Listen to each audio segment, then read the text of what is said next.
Ah, kindly give a straight reply. Does God exist or not? Yes or no? If yes, how best to realize Him in this life? It's a lovely question, isn't it? Kindly give a straight reply. Does God exist or not? Yes or no? If yes, how best to realize Him in this life?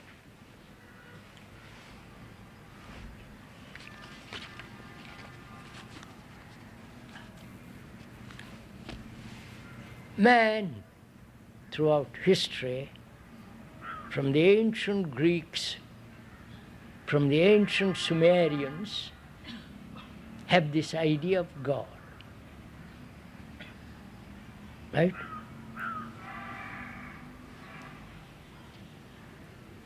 I'm not at all sure whether in the Upanishads and whether they mention God at all. Or is it a later invention? You understand? So, what is God? We are investigating. I'm not attacking God. I'm not denying God. But we are investigating whether there is such a thing as God.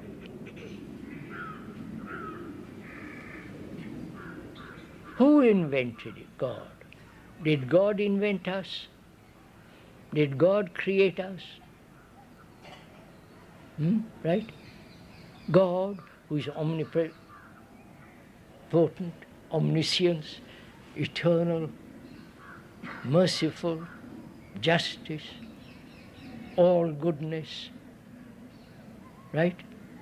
That's your concept of God.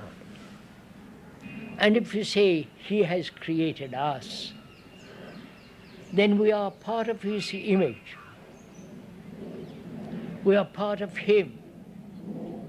That is, we are omniscient, generous, loving, right? And eternal. Right? Are we? Or we think we are. You understand my question? If God created you, He must be an extraordinary entity. Because He wants you to lead a terrible life. You understand my question? If God made you, why are you like this? You must be extraordinary human beings, mustn't you? Beautiful, full of joy, excitement, full of delight. But you're not. So either you have created God or God has created you. But if you examine very closely, you have created God. Right? In India, I was told there are about 300,000 gods and more. You say, huh? Every local person has his own God. So, sirs, we have created God. See the irony of it. Thought has created God, and then thought worships the image which thought has created, which is to worship oneself and call it God. You understand all this?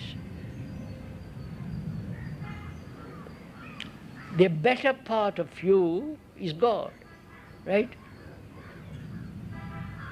I wonder if you understand this. First of all, let's be clear. Have you created God?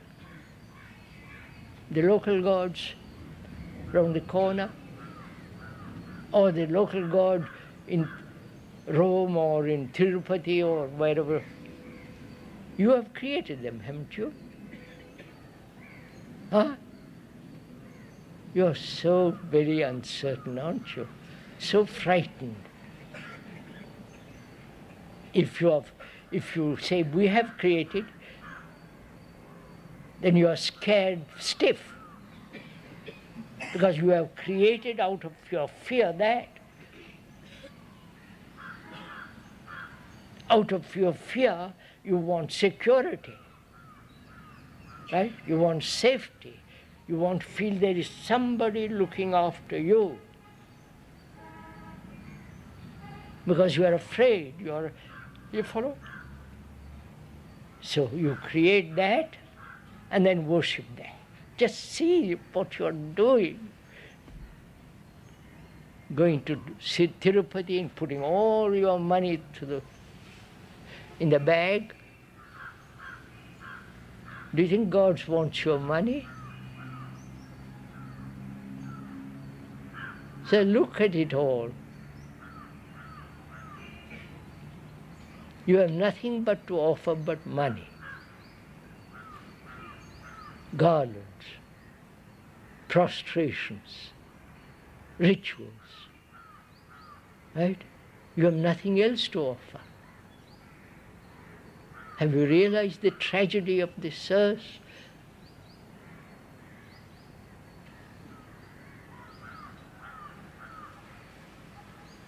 If you love not God, that's very easy to love God, because it's so an abstraction, it has not much meaning. But if you loved,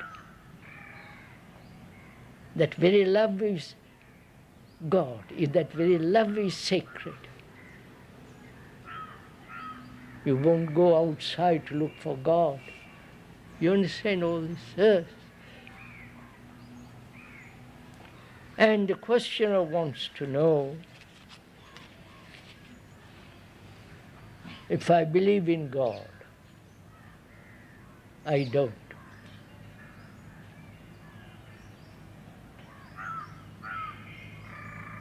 Because God is not something created by man.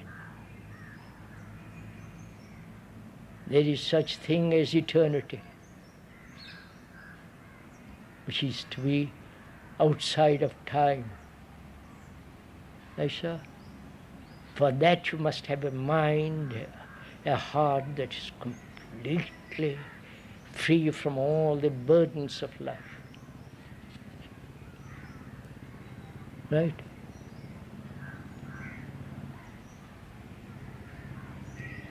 From your vanity, your arrogance, your selfishness. You follow, sir?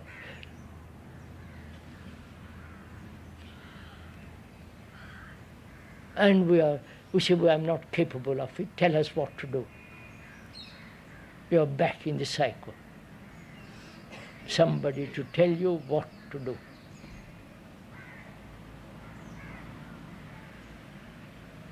So you are in a jungle, you have to walk through it by yourself. Right? And for that you need vitality and vigor and strength. Not in belief in God, in goodness. Belief has no place where truth is concerned. Right? What is Atman, sir? Huh? Atman, about which we have been hearing even many besant in the past. Atman. Who is that? The conscience inside each of us. Who is Atman? So the conscience, Huh? the conscience inside each of us. Is conscience Atman? What they call as soul. What, sir? What they call as soul. Soul. Which soul? The soul of a shoe? Or soul? I don't know what you're talking about. No, we are Atman. At last you're all getting excited. Because your belief is being attacked. You are not meeting the challenge, but you are resisting it. You think there is something inside you which is permanent, which is the light of God, which is nameless, etc., etc. Call it Atman, soul, light, whatever you like to call it. That there is inside you, in your conscience, in your brain, in your mind, something which is not worldly, which is not a thought, right? You believe that, don't you? Huh? Yes, sir? No, I don't believe it. Huh? I don't believe it. Why? Because there is no such thing. How do you know? That's my belief. Just believe, believe, believe. What kind of brains have you, sirs? Don't you want to find out? Don't you want to investigate into the truth of this matter? Whether there is soul, Atman, whatever you like to call it, don't you want? Just believe. What if you believe, what value has it? See, suppose I believe I've got Atman or whatever it is, super Atman, I'll call it. I believe in that. And what value has it? In my daily life, what part does it play?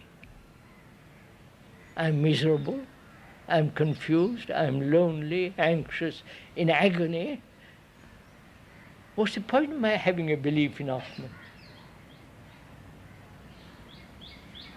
If I'm free from all that, completely, then I shall find out. But to suppose it becomes so childish, for God's sake.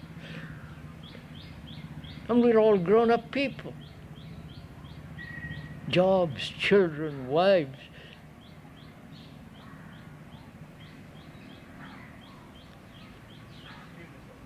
But you said some timeless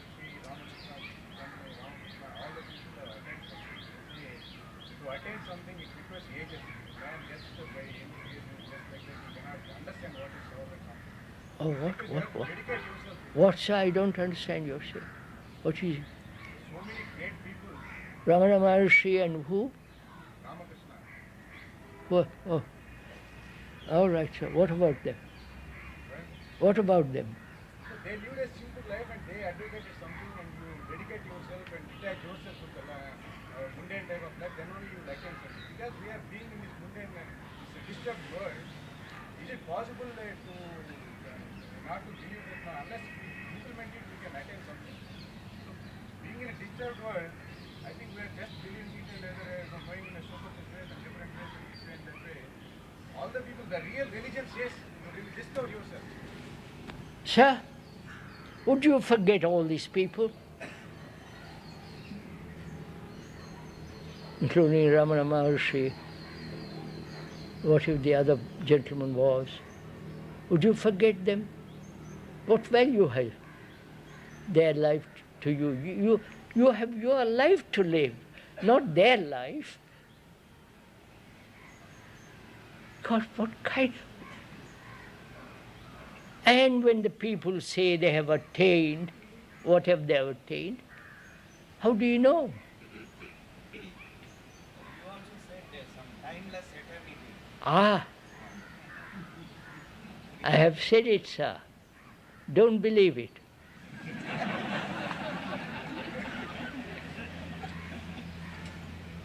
That's not fair. It's not fair, I know. It's not quite fair.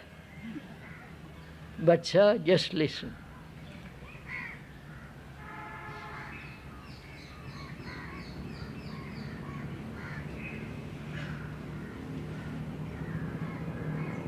Sir, truth is that it's something you cannot experience.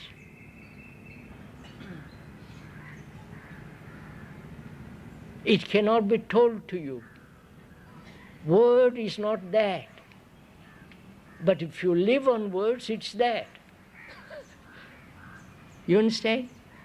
The word is not that. Like the word tree is not the tree. I can describe eternity, blah, blah, blah. But the word is not that. But we are satisfied with the word. Right, sir? You love with your heart, with your mind, with everything that you have. You love somebody. And you tell me of that love. And I accept the words, but have the flower isn't there, the perfume isn't there. You see, sirs,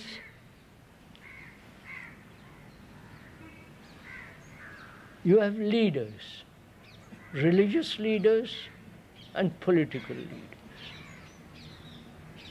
I don't know why you have leaders at all. Ramakrishna, whatever we call gurus that you have had, one after the other, right? This country is full of them.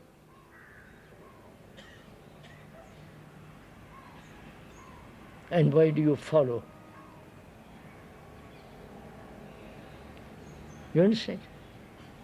If once you realize that you are responsible entirely for yourself, that you are in a jungle, literally in a jungle, where you have to make your own way out. There is nobody to lead you. Then you forget all this. The examples, the books, everything, because you've got vitality, strength to go through.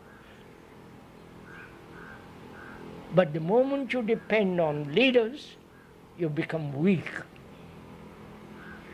If once you realize it in your heart, not just intellectually, then you are a man, human being, free to walk straight. But we don't want all that. So it's so simple when you think of it all.